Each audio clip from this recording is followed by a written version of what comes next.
Good morning friends. चलिए एक नए ऊर्जा और एक नए उत्साह के साथ पुनः आप हम लोग अपनी क्लास शुरू करते हैं। अब देखिए, कल का जो वीडियो संसाधन में पढ़ा था उसको आप लोगों ने ज़्यादातर नहीं देखा, लेकिन थोड़ा सा डिटेल्ड वीडियो इसलिए था कि आप कॉन्सेप्ट को समझें। आप कॉन्सेप्ट को नहीं समझेंगे तो आप कभी भी एग्ज़ाम में जो कॉन्सेप्ट जब तक क्लियर नहीं होता तब तक आप एग्ज़ाम में अच्छा अचीव नहीं कर पाएंगे। अब देखिए कि संसाधन क्या हैं। हमने आपको कल भी बताया था संसाधन कितने प्रकार के, 4 प्रकार के कल आप लोगों ने पढ़ा था। तो उसके आधार पे 2 पॉइंट्स कल आप लोगों ने पढ़ा था, जैव अजैव के बारे में जाना था और अस्थानिक और सर्वव्यापक के बारे में जाना था। आज हम जानते हैं कि भंडारण के आधार पर संसाधन कौन से होते हैं और विकास व उपयोग के आधार पर संसाधन कितने होते हैं। चलिए सबसे पहले हम देखते हैं जो तीसरा पॉइंट हमारा है वह है भंडारण के आधार पर। भंडारण समझिए पहले।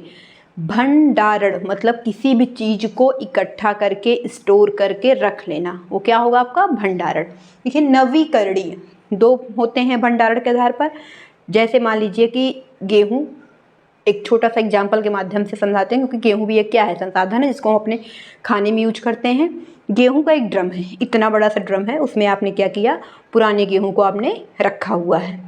तो पुराना गेहूँ खराब हो गया, ठीक, नया गेहूँ आपने फिर से उस साफ करके नए डिब्बे में भरा। नवीकरणीय मतलब नया संसाधन, नई चीज़ें, ताज़ी चीज़ें, तो आपने उस डिब्बे में उसको रख दिया। तो क्या किया आपने, भंडारण किया।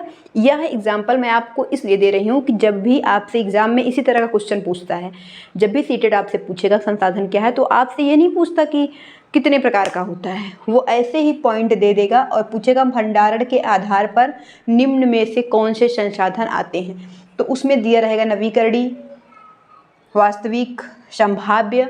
तो आप तुरंत मेरी बातों को ध्यान में रखिएगा कि भंडारण का मतलब होता है नया राशन, पुराना। तो इस तरह का जब आप कनेक्ट कर पाएंगे चीज़ों को तभी आपको याद रहेगा। देखिए नवीकरणीय क्या है, आइए हम समझते हैं। जो शीघ्रता से नवीकृत अथवा पूरित हो जाता है, अर्थात वह संसाधन जो हमेशा ताज़ा व नया होता है। क्या होता है, ताज़ा व नया होता है।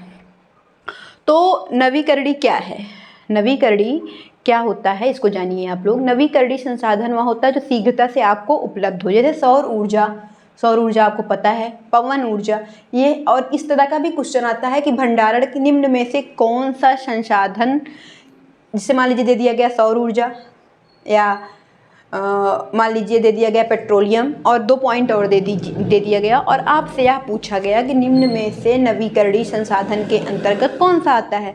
तो आपको यह ध्यान देना है कि सौर ऊर्जा, पवन ऊर्जा, जल भी क्या है, एक नवीकरणीय संसाधन के अंतर्गत आता है। लेकिन अगर समय रहते मनुष्यों ने अपनी मानवीय क्रियाओं के द्वारा इसको सतत पोषणीय विकास नहीं किया, इस पे कंट्रोल नहीं किया, खर्च पर क्या कि जैसे मान लीजिए कि सौर ऊर्जा है या मान लीजिए कि विद्युत ऊर्जा है। विद्युत ऊर्जा क्या है, बिजली आपको मिल रही है, आपको यूज नहीं करना है, तब भी आप बल्ब जलाए हुए हैं, फैन चल रहा है। तो इस तरह की जब आप संसाधनों की बचत करेंगे तो क्या होगा, नवीकरणीय संसाधन आपके पास सुरक्षित रहेंगे। अब अनवीकरणीय संसाधन क्या होता है, वे संसाधन जिनका भंडारण सीमित है, यानी कि जो ऐसा संसाधन है जो बहुत अल्प मात्रा में आपके पास बचा है। अगर आप इसका सतत पोषणीय संरक्षण नहीं करेंगे तो समय के साथ साथ ये संसाधन समाप्त हो जाएंगे। जैसे पेट्रोलियम, तो पेट्रोलियम क्या ऐसे है कि आप कल बना लीजिए, पेट्रोलियम कैसे होता है आपको पता ही है, हजारों करोड़ों वर्ष से मरे हुए जानवरों, जीवाश्म जो दबे रहते हैं, उनके ज़मीन के अंदर दबे रहने के कारण ही पेट्रोलियम की उत्पत्ति हुई। तो अगर ये संसाधन एक बार समाप्त हो गए तो क्या आप इसको तुरंत बना लेंगे, नहीं बना पाएंगे। इसको पुनः निर्माण करने में या ना पुनः बनाने में आपको हजारों वर्ष लग जाएंगे। कितने वर्ष, हजारों वर्ष। तो इसीलिए आपको यह ध्यान रखना है कि अनवीकरणीय संसाधनों का प्रयोग बहुत सोच समझकर, बहुत सुनियोजित ढंग से आपको करना है। अब सिर्फ आपको पॉइंट्स याद रखना है कि नवीकरणीय संसाधन के अंतर्गत कौन कौन से संसाधन आते हैं, सौर ऊर्जा, पवन ऊर्जा, सौर ऊर्जा, पवन ऊर्जा। और अनवीकरणीय संसाधन के अंतर्गत कोयला, पेट्रोलियम। अब कोयला, पेट्रोलियम तो ऐसा संसाधन नहीं है ना जिसको कभी भी ले लिया जाए, जिसको आप घर में इकट्ठा करके रख लोगे, ऐसा तो है नहीं।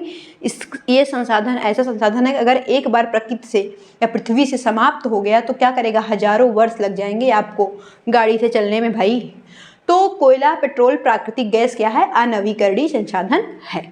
अब आप देखिए चौथा पॉइंट, विकास व उपयोग के आधार पर। विकास व उपयोग के आधार पर, उपयोग के आधार पर ज़्यादातर पूछा जाता है, लेकिन एक पॉइंट इसमें, पूरा जितना टॉपिक मैं आपको पढ़ा रही हूँ एनसीईआरटी के अकॉर्डिंग है, पूरा का पूरा आप एनसीईआरटी की बुक उठा लीजिएगा, उससे मिला लीजिएगा एनसीईआरटी के ही अकॉर्डिंग, और यही फैक्ट्स उठा के ही आपसे पूछता है। पिछले कई वर्षों का अध्ययन करने के बाद ही आपको मैं ये टॉपिक पढ़ा रही हूँ।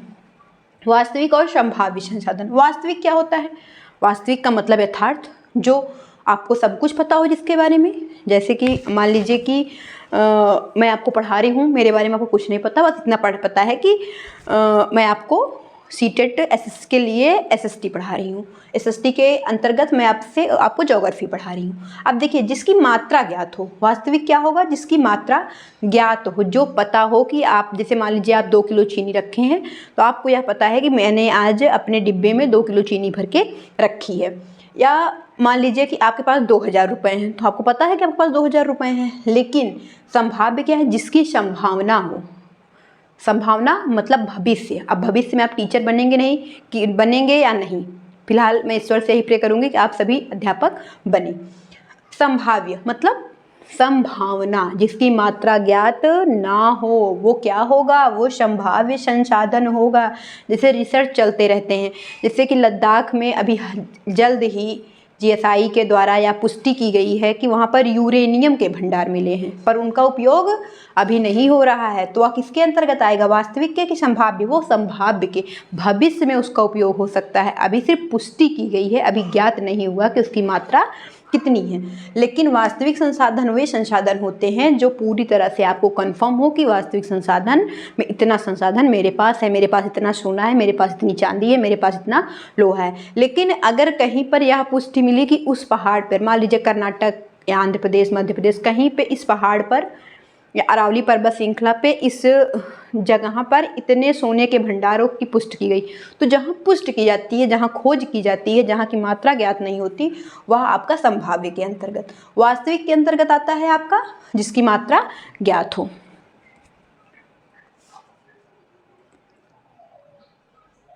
जैसे कि जर्मनी का एक रूर प्रदेश है, वहाँ पर कोयले की कितनी मात्रा है आपको पता है, लेकिन लद्दाख में यूरेनियम कितनी मात्रा है आपको नहीं पता है।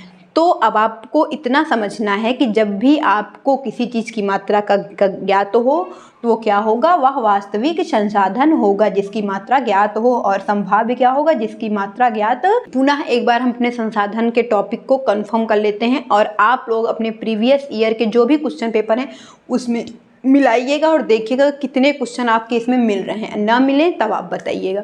संसाधन कितने होते हैं, 4 होते हैं। तो सबसे पहला जो संसाधन था आपका वो क्या था, वितरण के आधार पर। मैंने बताया था वितरण यानी बांटना। बांटना कहाँ कहाँ हो सकता है, सर्वव्यापक और स्थानिक, 2 प्रकार के होते हैं। दूसरा आपका क्या था, उद्गम के आधार पर। उद्गम क्या है, जैव अजैव। जैव का मतलब सजीव और अजैव का मतलब निर्जीव। उसके बाद तीसरे स्थान पर भंडारण, नवीकरणीय अनवीकरणीय। और विकास व उपयोग के आधार पर वास्तविक और संभाव्य। वास्तविक का मतलब होता है जिसकी मात्रा ज्ञात हो, और संभाव्य का मतलब होता है जिसकी मात्रा ज्ञात ना हो। अब हम यह जानेंगे अपने नेक्स्ट टॉपिक में। आप लोग ज़्यादा से ज़्यादा वीडियो को शेयर करिए, क्योंकि इतना इस आसान तरीका है कि अगर एक बार आप लोगों ने पढ़ लिया ना तो आप लोग कभी नहीं भूलेंगे। जैसे एग्जाम में बैठेंगे आपको याद आ जाएगा सौर ऊर्जा, पवन ऊर्जा क्या है, पेट्रोलियम क्या है। तो आप लोग अच्छे से वीडियो को शेयर करिए, ज़्यादा से ज़्यादा शेयर करिए, जिससे और जितने हमारे फ्रेंड्स हैं सब लोग अच्छे से इसको पढ़ सकें। अब देखिए नेक्स्ट टॉपिक आप लोग सुन लीजिए, आपका क्या रहेगा। आपका नेक्स्ट टॉपिक रहेगा संसाधन का संरक्षण क्यों आवश्यक है, क्योंकि प्रत्येक वर्ष संसाधन के संरक्षण और सतत पोषणी विकास से 1 या 2 प्रश्न जरूर आता है।